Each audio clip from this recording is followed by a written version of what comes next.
Olá, sexto ano, tudo bem com vocês? Espero que todos estejam bem. Primeiro eu queria falar uma coisa com vocês, né?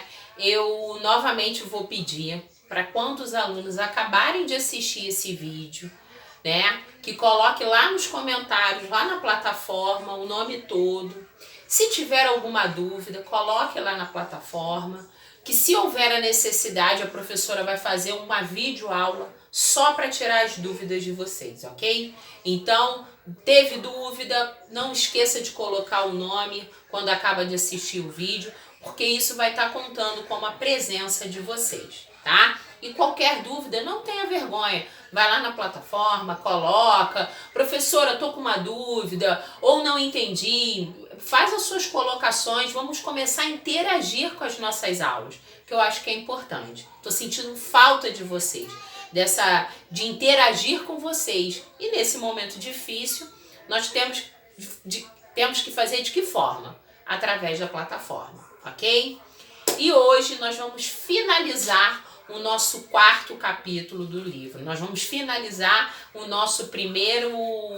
a primeira unidade, né, da nossa apostila. Então nós vamos finalizar Grécia, né? Nós vamos falar hoje de Esparta. A nossa última aula nós falamos de Grécia e hoje eu vou falar com vocês sobre Esparta. Lembra que eu falei para vocês que Esparta e Grécia, né? Grécia não, Atenas, né? Esparta e Atenas, em determinados momentos, elas são cidades-estados, ela tem governos diferentes, né? Elas falam a mesma língua, elas têm a mesma cultura, porém, elas têm governos, modos políticos diferentes. Então, na Grécia, tinham várias cidades-estados. Nós vamos falar somente sobre duas. Atenas e Esparta, tá? Então, como é que nós vamos começar hoje? Esparta, o modelo político de Esparta é oligarquias, tá? O modelo político de Esparta é oligarquia. É diferente de Atenas, né? Nós vimos que Atenas, ela vai começar um modelo de democracia, né? Nós vimos que lá as pessoas, né, quem eram os cidadãos atenienses, né, os homens, né, que tinham posses, eles iam para as praças públicas, para fazer o quê? Para discutir, para debater. Existia a voz, um pouco da voz do povo nos debates políticos, né? Por isso que nós falamos que a Grécia é o berço, né, da política ocidental na questão da democracia. Só que lá em Esparta já não. Esparta, ele tem um modelo político de oligarquias. Então, poucas famílias com bastante posses de terras é que vão mandar em Esparta, tá? Elas vão dominar o espaço político espartano, ok? Então, Esparta, ela também vai ser conhecida pela sua militarização. O que é isso? Esparta, ela é conhecida como uma polis altamente militar, altamente guerreira, tá? Por isso que a gente escuta muito os soldados espartanos, aquele filme Os 300, porque dentro Esparta era uma polis guerreira, né? Ela tinha o seu modelo de guerrear, de conquistar. Então Esparta era altamente militarizada, né? Ela estava sempre preparada para uma guerra, tá? E o que vai, né? Uma das coisas que vai ajudar a Esparta a ser um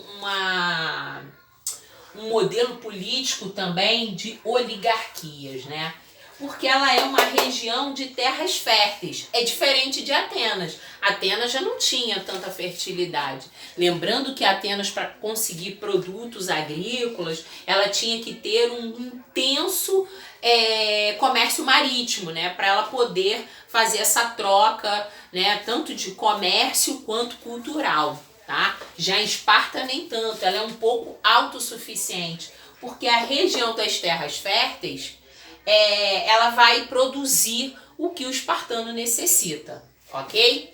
Então, a terra, região de Esparta é de terras férteis, tá? Então,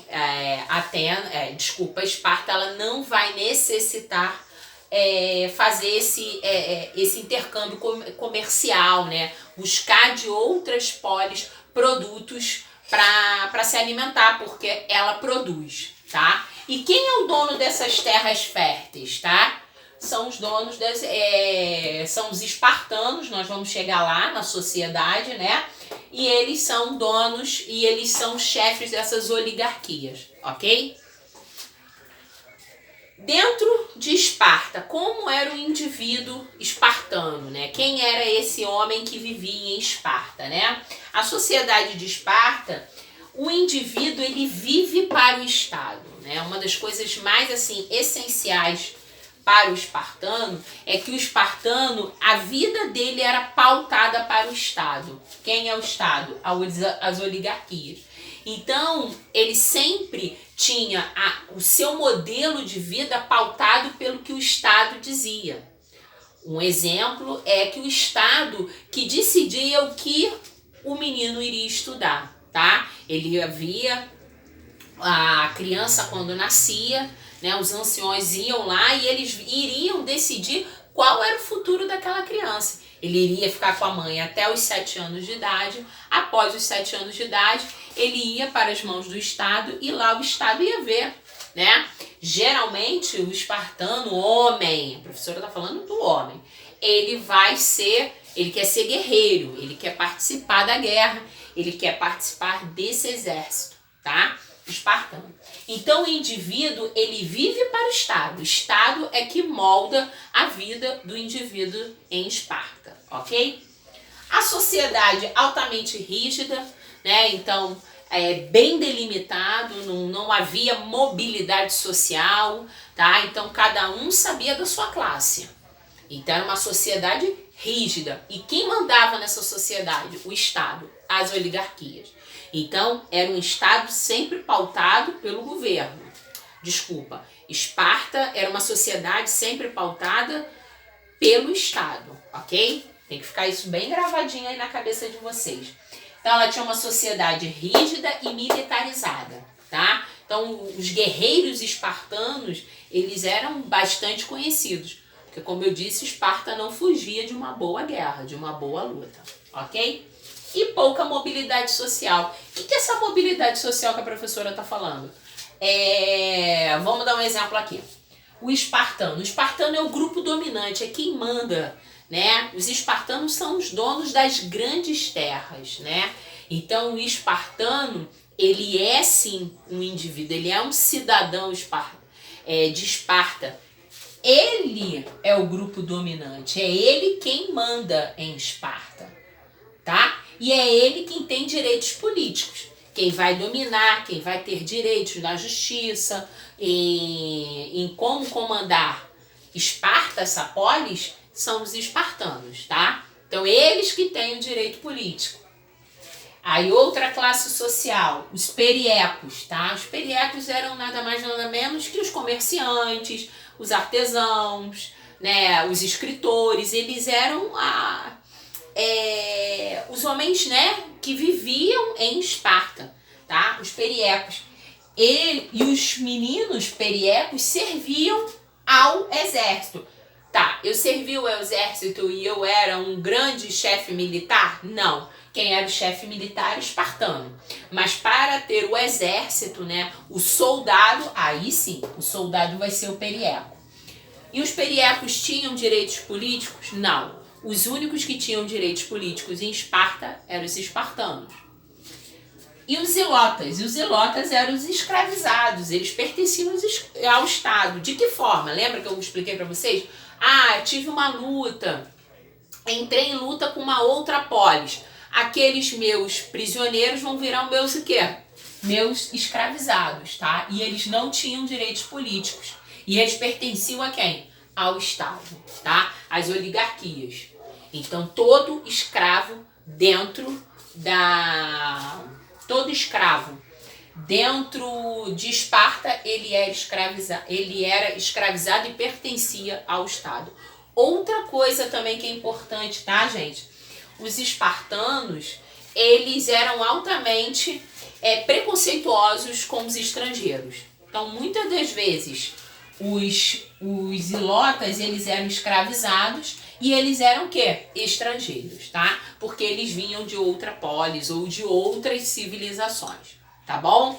Então, aqui, a sociedade espartana, ela tinha pouca mobilidade social, porque um perieco não virava um espartano, nem um espartano virava um perieco, nem um perieco e um espartano jamais virariam ilotas, tá? Um escravizado. Então, não havia essa mobilidade, né? O rico ficava pobre? Não havia essa mobilidade social. Por isso que eu falo que era uma sociedade rígida, tá? Ela não tinha essa mobilidade social, ok? Então, falamos aqui da sociedade, falamos da política, falamos de como era. E agora eu vou fazer um outro vídeo que eu vou falar sobre os conflitos que existiram entre Esparta e Atenas. Até o próximo vídeo.